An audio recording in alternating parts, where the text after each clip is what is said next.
warahmatullahi wabarakatuh. Perkenalkan, nama saya Tari Anjani. Saya merupakan mahasiswi di Universitas Syah Kuala, program studi pendidikan biologi angkatan 2020. Nah, di video kali ini saya akan memaparkan mengenai materi zat aditif dan zat adiktif. Nah, selamat menyaksikan.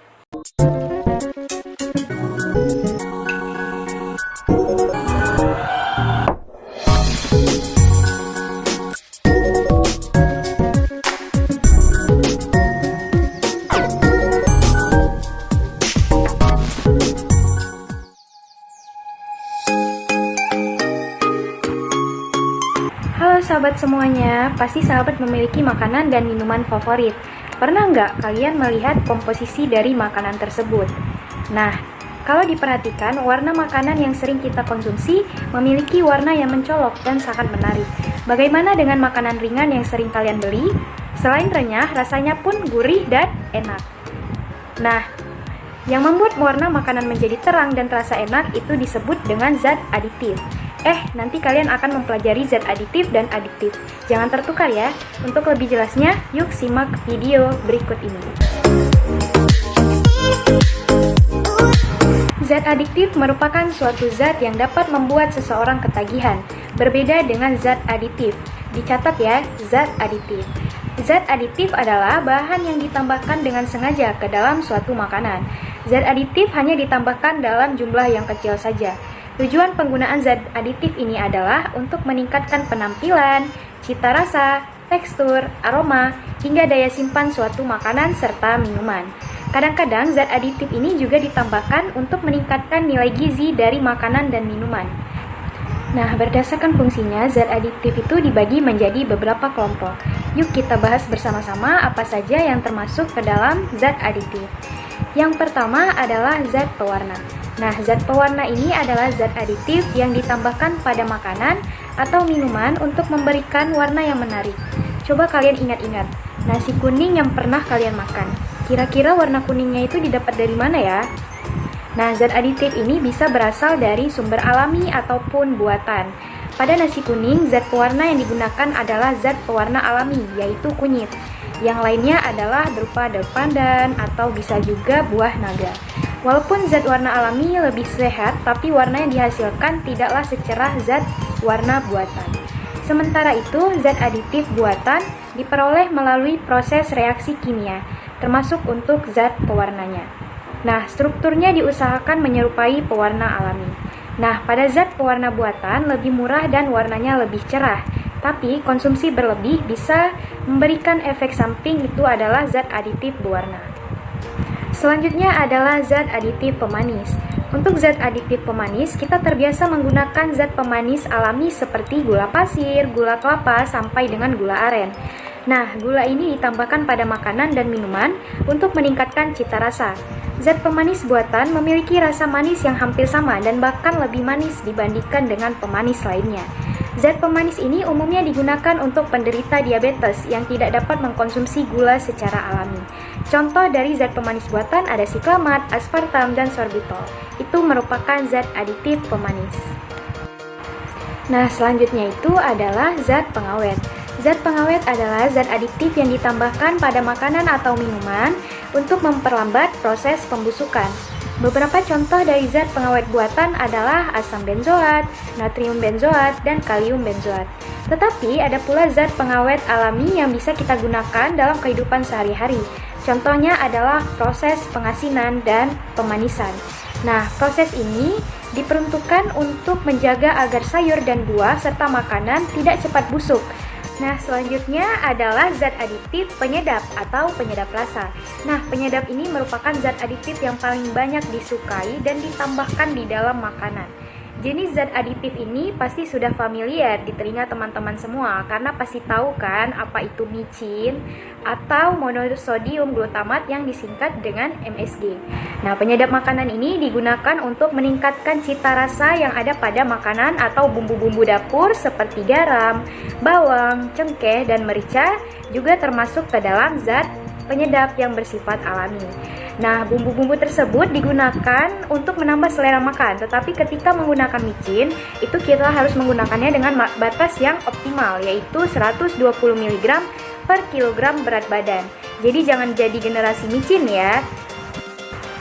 Selanjutnya adalah zat pemberi aroma. Aroma dari makanan dapat meningkatkan selera kita, sehingga seringkali zat pemberi aroma ditambahkan pada makanan maupun minuman. Pada minuman berperisa buah, misalnya zat aroma juga digunakan agar menyerupai jus buah alami. Pemberi aroma yang terbuat dari senyawa sintesis juga sering disebut dengan essence. Beberapa essence yang sering digunakan memiliki aroma buah seperti apel, pisang, nanas, dan anggur. Itu adalah zat pemberi aroma yang biasanya disebut dengan essence. Selanjutnya ada zat pengental. Zat pengental itu membuat tekstur makanan menjadi salah satu faktor yang perlu diperhatikan pula. Terkadang kita perlu mengentalkan makanan supaya lebih menarik. Zat pengental ini adalah bahan tambahan yang digunakan untuk menstabilkan atau melekatkan dan mengentalkan bahan makanan yang dicampurkan dengan air. Contoh dari bahan pengental ini adalah pengental alami seperti pati, gelatin, bahkan agar-agar. Terakhir adalah zat aditif pengemulsi. Jenis zat aditif yang terakhir adalah pengemulsi, yaitu bahan tambahan yang dapat mempertahankan penyebaran lemak dalam air dan juga sebaliknya. Contoh dari pengemulsi adalah lecitin yang digunakan pada proses pembuatan mayones dan mentega. Nah, sahabat semua, kita tahu bahwa zat aditif ada beberapa macam. Ada zat pewarna, zat pemanis, zat pengawet, zat penyedap, zat pemberi aroma, zat pengental, dan yang terakhir zat pengemulsi. Nah, ini merupakan tabelnya yang terdiri dari bagian-bagian atau contoh dari masing-masing zat aditif. Kita tahan ya selama 5 detik. 5, 4, 3, 2, 1. Oke, berikut adalah ulasan tentang zat aditif. Semoga menambah pemahaman untuk sahabat semuanya. Nah, setelah kita mengenal zat aditif, kita perlu tahu tentang zat adiktif. Sahabat semua, perhatikan ya, adiktif. Zat adiktif merupakan zat-zat yang apabila dikonsumsi dapat menyebabkan ketergantungan atau adiksi yang membuat seseorang ingin menggunakannya secara terus-menerus atau sering disebut juga dengan ketagihan. Nah, seperti beberapa zat lain yang bisa kita temui dalam keseharian. Katakan saja seperti misalnya kafein dalam kopi atau pain yang terdapat di narkotika dan psikotropika juga merupakan bagian dari zat yang membuat ketergantungan atau adiksi. Itu bedanya kedua sifat yang membahayakan. Nah, kita perlu tahu nih apa saja itu zat aditif yang menyebabkan ketergantungan. Yang pertama kita akan membahas tentang narkotika. Nah, narkotika ini adalah zat atau obat yang berasal dari tanaman yang dapat menyebabkan penurunan atau perubahan kesadaran, menghilangkan atau mengurangi rasa nyeri, dan menyebabkan ketergantungan bagi penggunanya. Sementara, psikotropika merupakan obat yang bersifat psikoaktif yang mempengaruhi mental dan perilaku seseorang. Wah, mengerikan sekali ya. Nah, narkotika ini dikelompokkan menjadi 3 golongan. Golongan yang pertama itu merupakan narkotika yang sangat berbahaya karena berpotensi sangat tinggi menyebabkan ketergantungan. Sebagai contohnya itu adalah heroin, kokain, dan ganja. Golongan kedua merupakan golongan narkotika yang berpotensi tinggi menyebabkan ketergantungan dan dapat digunakan sebagai pilihan terakhir dalam pengobatan. Contohnya morfin, petidin, metadon, dan biasanya orang-orang yang operasi atau biasanya diberikan morfin. Nah, sedangkan narkotika golongan yang ketiga adalah narkotika yang berpotensi ringan. Jadi di sini ada yang potensinya itu ringan, tapi tetap menyebabkan ketergantungan dan banyak digunakan dalam pengobatan juga. Contohnya adalah kodein dan difenoksilan. Sementara psikotropika dikelompokkan menjadi 4 golongan.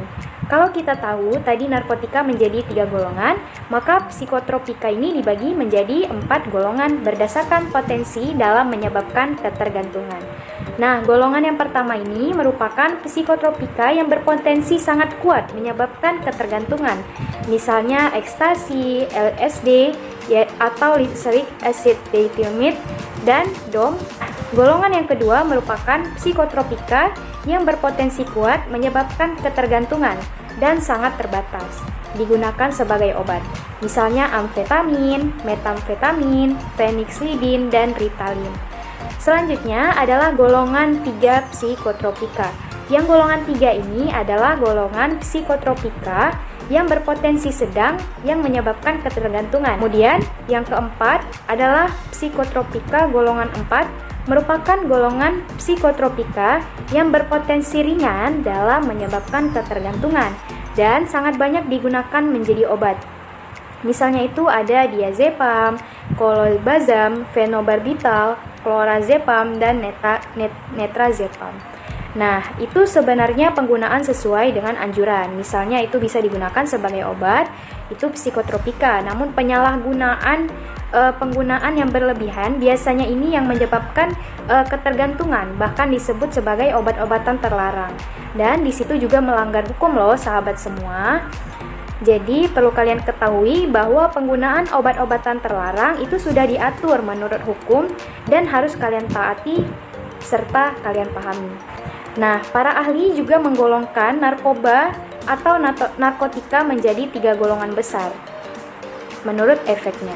Jadi menurut efeknya itu ada 3 golongan besar. Yang pertama ada stimulan. Nah, stimulan ini merupakan efek yang bersifat sistem saraf simpatik melalui pusat saraf hipotalamus. Jadi secara sederhana stimulan ini akan meningkatkan kerja organ. Jadi orang yang mengkonsumsi stimulan itu akan menjadi lebih aktif. Misalnya kafein, kemudian kopi. Jadi kalau misalnya kita ngopi, kita akan tahan untuk bergadang semalaman karena kita sudah mengkonsumsi kopi yang mengandung kafein. Nah, narkotika jenis stimulan dan efek dari pemakaian obat ini akan menghambat rasa lapar, kemudian menurunkan perasaan letih, menurunkan kebutuhan tidur, memicu kerja jantung, serta meningkatkan tekanan darah. Nah, ini nih yang menyebabkan stimulan itu akan meningkatkan kerja organ. Jadi, bisa diketahui dari efeknya, yaitu efek stimulan.